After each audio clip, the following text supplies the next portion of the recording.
چند ہی دن پہلے یوپی کے مظفر نگر میں وہ جتنی لڑکیوں کو پولیس والوں نے پکڑ لیا تھا، آپ نے اس ویڈیو میں دیکھا ہوگا کہ اس میں مسلمان کی برقع پوش لڑکیاں بھی موجود ہیں۔ باپ یہ سمجھ رہا تھا کہ بیٹی کالج کو گئی ہے، ماں یہ سمجھ رہی تھی کہ بیٹی کالج میں پڑھ کر اچھے نمبر لائے گی، بھائی یہ سمجھ رہا تھا کہ میری بہن تو یونیورسٹی گئی ہوئی ہے، خاندان والوں کو انتظار ہے کہ وہ کل انجینئر بنے گی، ڈاکٹر بنے گی، پروفیسر بنے گی، لائر بنے گی، اور کیا کچھ بنے گی، انتظار ہے۔ لیکن یہ بیٹی بہن وہ کیا گل کھلا رہی ہے اس کو پتا نہیں ہے، یہ ناچنے والوں کے ساتھ ہے، یہ بے حیائی کی اڈوں میں اپنے جسم کے ساتھ یہ کھیل رہی ہے، یہ بے حیائی اور فحش کے اڈوں میں جا رہی ہے۔ آج ضرورت ہے ہم ہی اپنے بچوں کو پڑھانے کی، بچیوں کو پڑھانے کی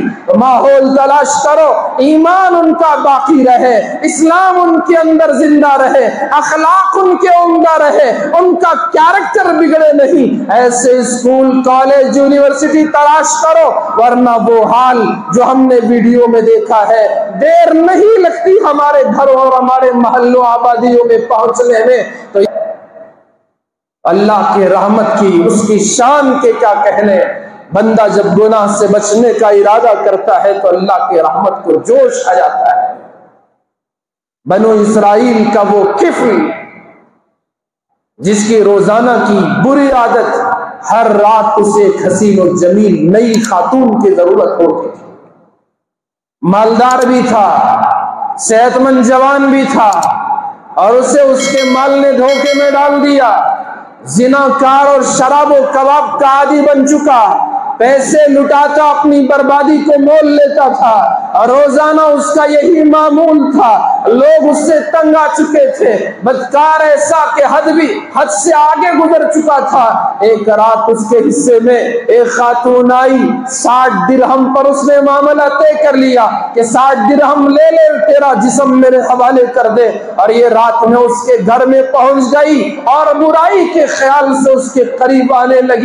لگا تو یہ عورت رونے لگی، کانپنے لگی، ڈر کر وہ تھرانے لگی۔ اس سے کفل پوچھتا ہے، بتا بندی آخر کیا ہوا، کیا میں نے تیرے پیسے نہیں دیے؟ میں نے تو تیرا معاوضہ، تیری فیس تو میں نے دے دی ہے۔ او اللہ کے نافرمانو، رات رات گناہوں میں گزار دینے والوں، کلبوں میں گزارنے والوں، یہ سنیما ہالوں میں بے حیائی کا نظارہ کرنے والوں، اپنے موبائل کے ذریعے بے حیائی کا نظارہ کرنے والوں، اللہ کی نافرمانی کے اڈوں میں پہنچنے والوں، خدا کے غضب کو دعوت دینے کے اڈوں میں پہنچنے والوں، کہاں کہاں ہماری نافرمانیاں، کہاں کہاں اللہ کے حکم کو ہم توڑتے ہیں، کیسے اس کے غصے اور غضب کو دعوت دیتے ہیں۔ وہ ایک عورت، ہماری وہ بہن، وہ ایمان والی عورت، وہ تھرانے لگی، کانپنے لگی، وہ ڈر محسوس کرنے لگی۔ آج ہماری بیٹیاں، ہماری بہنیں کہاں کالجوں میں کیا کچھ وہ گل کھلا رہی ہیں،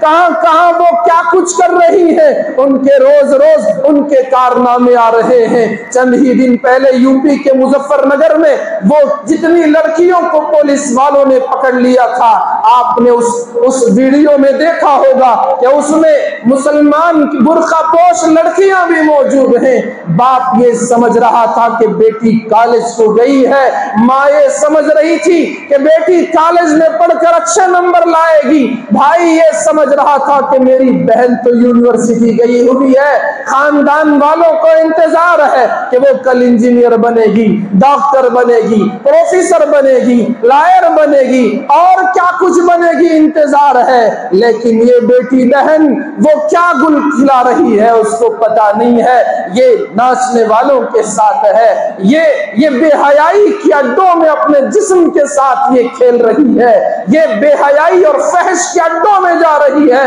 مسلمانوں، اگر ہوش کے ناخن نہیں ابھی چباؤ گے، ابھی ہوش میں نہیں آؤ گے تو یہ آندھی کی طرح یہ وبا پھیل رہی ہے، یہ کالجوں، اسکولوں، یونیورسٹیوں ریڈیو کے ذریعے سے یہ ہر گھر تک پہنچ رہی ہے۔ آج ضرورت ہے ہمیں اپنے بچوں کو پڑھانے کی، بچیوں کو پڑھانے کی، ماحول تلاش کرو، ایمان ان کا باقی رہے، اسلام ان کے اندر زندہ رہے، اخلاق ان کے عمدہ رہے، ان کا کیریکٹر بگڑے نہیں۔ ایسے اسکول، کالج، یونیورسٹی تلاش کرو، ورنہ وہ حال جو ہم نے ویڈیو میں دیکھا ہے، دیر نہیں لگتی ہمارے گھروں اور ہمارے محلوں آبادیوں میں پہنچنے میں۔ تو یہ آج کل کی بیٹیوں کا یہ حال ہے۔ وہ بیٹی کتنی پارسا تھی، وہ رونے لگی، تھرانے لگی، کانپنے لگی، کفل اس سے پوچھتا ہے بتا میں نے تجھے تیرے پیسے نہیں دیے؟ وہ عورت کہتی ہے پیسے تو نے دے دیے، لیکن کفل یاد رکھ لے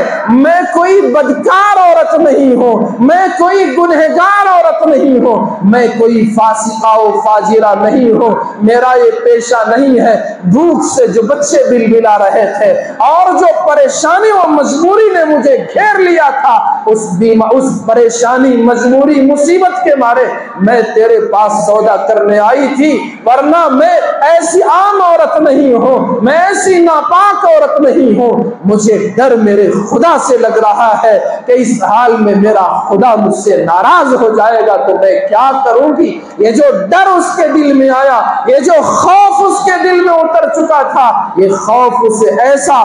وہ خوف اس کے دل میں ایسا، دل سے جو باتیں اس کی زبان پر آئی، کفل کے دل پر اس نے اثر کیا۔ اس لمحے اس نے فوراً اس عورت کو چھوڑ دیا کہ جاؤ بہن چلے جاؤ۔ وہ پھر رونے لگا، توبہ کرنے لگا۔ اتفاق یہ کہ اس کی زندگی کی وہ آخری شام تھی، وہ زندگی کی اس کی آخری رات تھی۔ صبح ہوئی تو وہ مر چکا تھا، اور لوگ جب اس کے گھر پہ پہنچے تو دروازے پہ لکھا ہوا پایا ان اللہ قد غفر لکفل، کہ اللہ نے کفل کے سارے گناہوں کو معاف کر دیا ہے۔